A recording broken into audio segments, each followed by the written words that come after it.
Saya udah tahu kuncinya. Tetap nyinyir ya. Ada aja alasan yang dia udah ceritain. Ya, kalau orang emosian beda.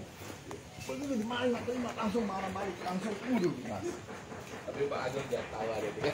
Makanya tadi saya kemarin udah kena. Tadi begitu Bu Evi datang langsung ngomongin, saya udah tawa nih sih Maaf ya. Maaf, karena saya orang Jawa. Betul. Jadi etika itu selalu nomor Iya. satu gitu. Saya Jadi, setuju gini Bu, etika itu perlu, disiplin waktu itu. Saya ngomong ya, hati-hati lain kali janji sama orang waktu. Karena buat saya, kita bisnis satu waktu kepercayaan. harus tepat.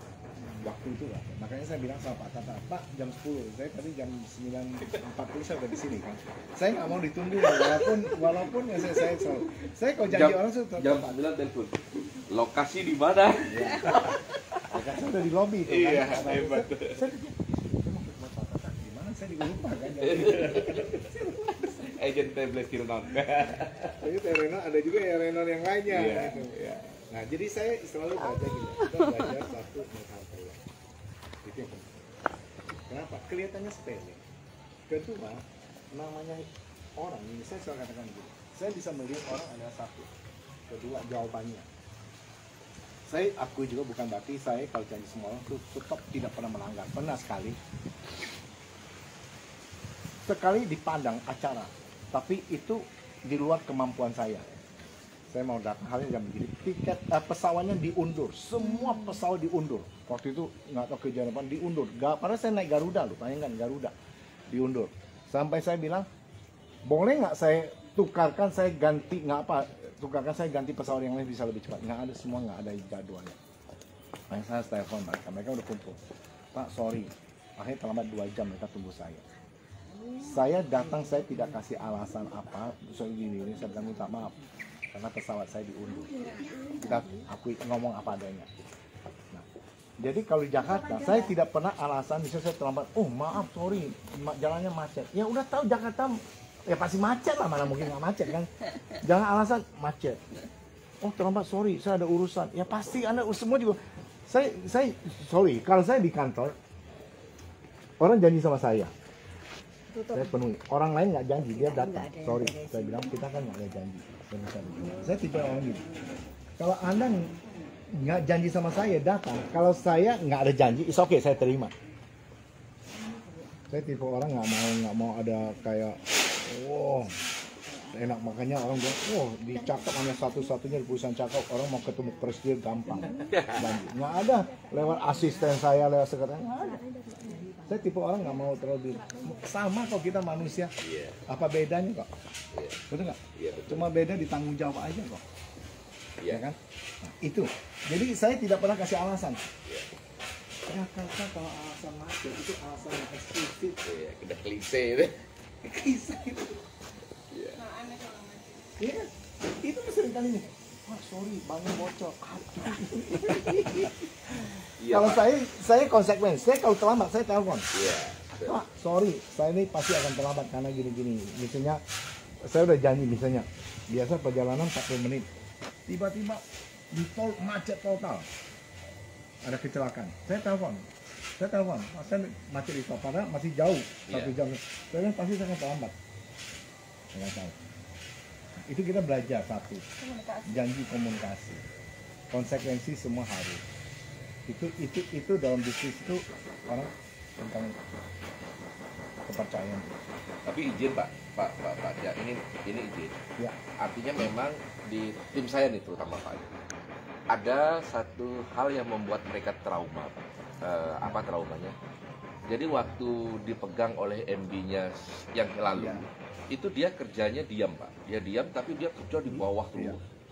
Nah, kemudian di bawah terus tanpa ada pemberitahuan kepada yang bersangkutan. Terus tiba-tiba masalah Pak. Nah begitu masalah, ini yang bikin rontok. Gitu. Ini yang bikin rontok. Nah mungkin itu juga yang dirasakan sama Mbak Evi sama Pak Sofi. Dan satu lagi Pak, nanti ada lagi yang datang, Ibu Meli namanya. Saya punya downline yang saya tempatkan di bawah kakinya Pak Oki ya Pak Oki ya. Nah itu juga begitu Pak. Jadi Sampai mandek-dek. iya, jadi dia ngambek Pak. Artinya si orang ini Pak, si oknum ini Pak, dia direct ke sana ke bawah. Tapi tidak kulo nuwun, paling nggak kan dia CC Pak. Halo Pak Tata, saya kerja di sini nih. Nah sehingga ketika dia konfirmasi, oh iya betul. Nah gitu. Nah sekarang ini kami dengan Pak Agung, saya jalin itu Pak. Ya. Jadi saya jalin dengan Pak Agung hampir setiap saat ya bro ya. Kita selalu koordinasi itu. Jadi ketika beliau sekarang kerja di kakinya Bu Wiwi misalnya, atau beliau kerja di kakinya Pak Bram gitu, lalu ada koordinasi itu saya yang menyampaikan Pak Agung. Ya. Ini. Ya kita nggak bisa selalu trauma dengan masa lalu.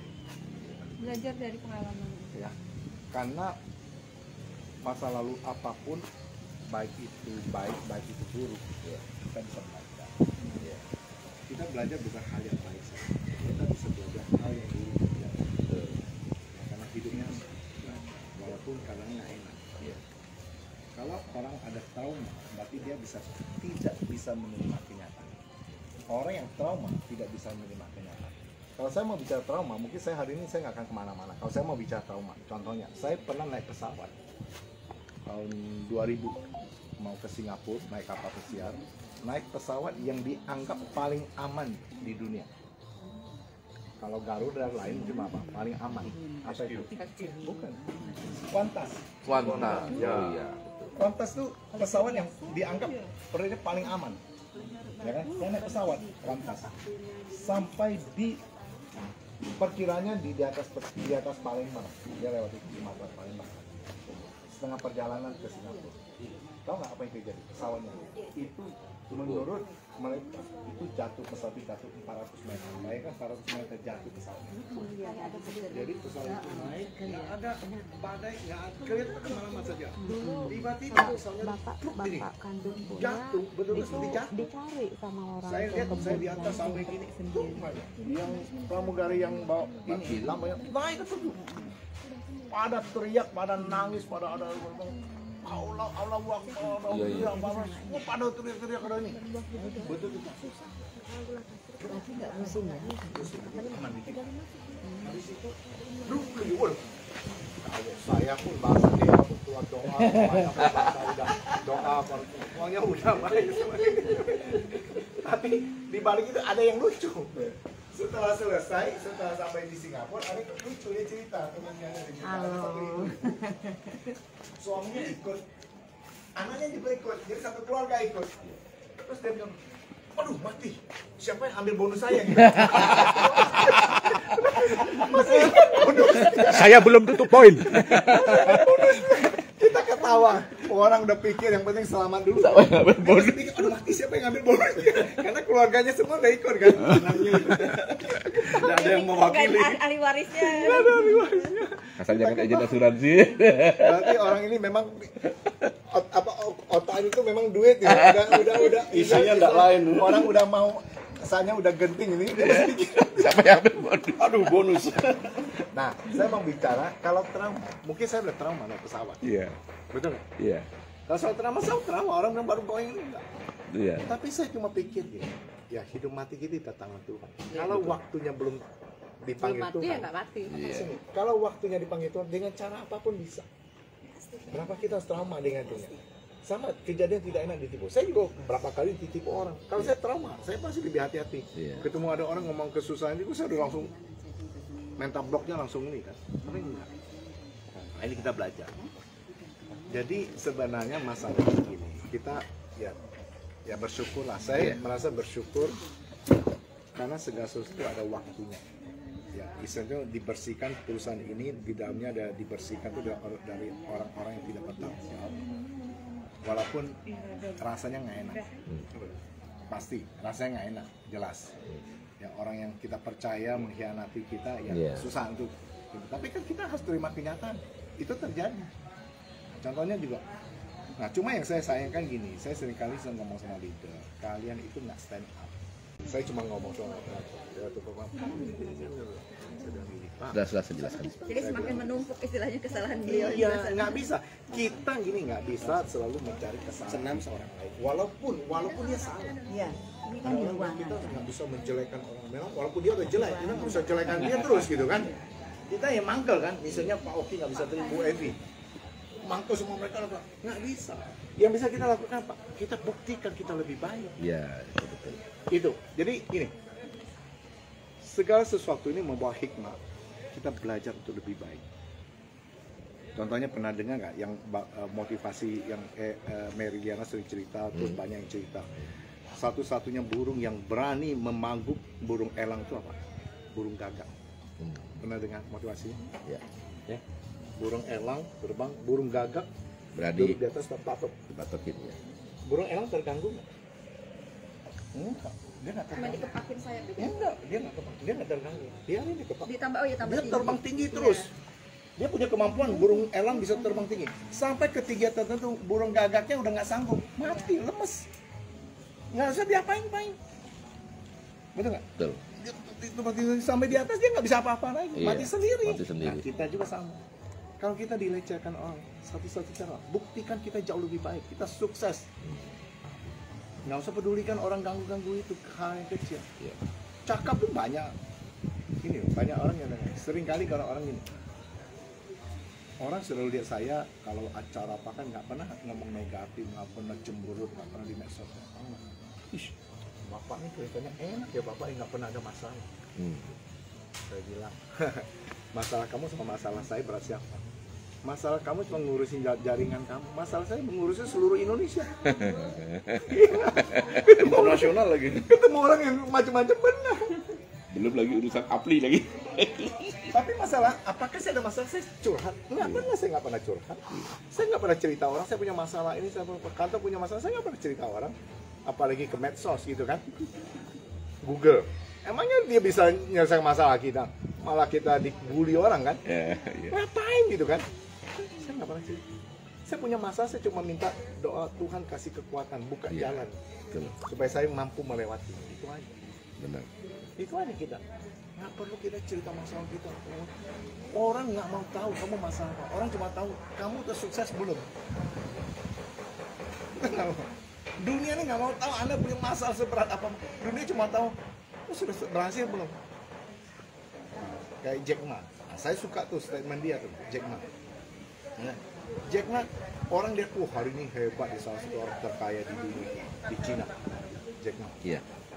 Orang tahu nggak masa lalunya seperti apa? Betul. Culun cungkring di Waduh, dia apa? Dia lama kerjaan ditolak gini, dia sampai diskusi staff dia nggak percaya sama dia semua. Dari itu dia bisa cerita. Dia bilang gini, selama kita gagal, selama kita belum sukses, miskin, gagal, nggak punya apa-apa, kita mau ngomong sehebat teori apapun, orang cuma bilang, lu ngomong kayak kentut lah. Iya. Orang cuma jawab kita nih, lu ngomong teori aja, lu ngomong kayak kentut.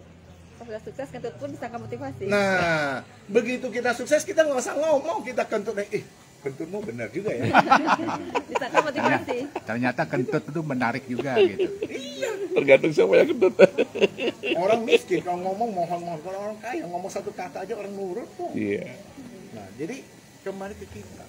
Di ML sama. Kenapa orang tidak suka ML? Karena dia lihat, aduh itu mah ML mah kutu loncat itu mah sebenarnya sana nanti berarti setahun gitu kan ke sana aja. Aduh capek deh. Betul nggak? Tapi kalau kita konsisten, persisten kita lakukan sampai kita berhasil. Orang ih. Hai. Kenapa? Iya kan? Suma gesik. Oh, ya ada apotek depan. Yang meja juga. Butia, kenapa Bu Helina sampai masuk angin? Itu satu tanda kalian harus perhatikan. Karena di Bali omsetnya kurang gede. Coba kalau omsetnya gede masuk uang. Nggak masuk angin. Harusnya konsep yang masuk di angin yang masuk. Kalau masuk uang kan nggak masuk angin. Uangnya belum masuk. Berarti omsetnya harus dimasukin banyak ya. Iya, jadi Bali ini omsetnya harus gede. Betul. Dikasih blesti dulu tuh Erlina. Biar anget badannya. Ya, jadi makanya kadang-kadang hidup ini ya. Makanya saya selalu katakan, saya setuju dengan ketawa itu sehat. Iya. Makanya saya sering kali itu lebih banyak bercanda. Kalau lagi jalan-jalan bercanda kita nggak. Hilang stres ya, Pak? Karena itu stres, bukan berarti kita nggak punya masalah. Iya. Nggak ada orang hidup nggak ada masalah. Tablet disimpatin dia. Pasti ada masalah. Cuma ya itu prinsip, masalah besar bisa dikecilin, kita kecilin. Masalah kecil kalau nggak perlu di ini ya kita hilang. itu 1% what happen, 99 respon kita. ya. Orang ngomong apa ya, tergantung hati kita. Situasi yang sama, orang yang sama.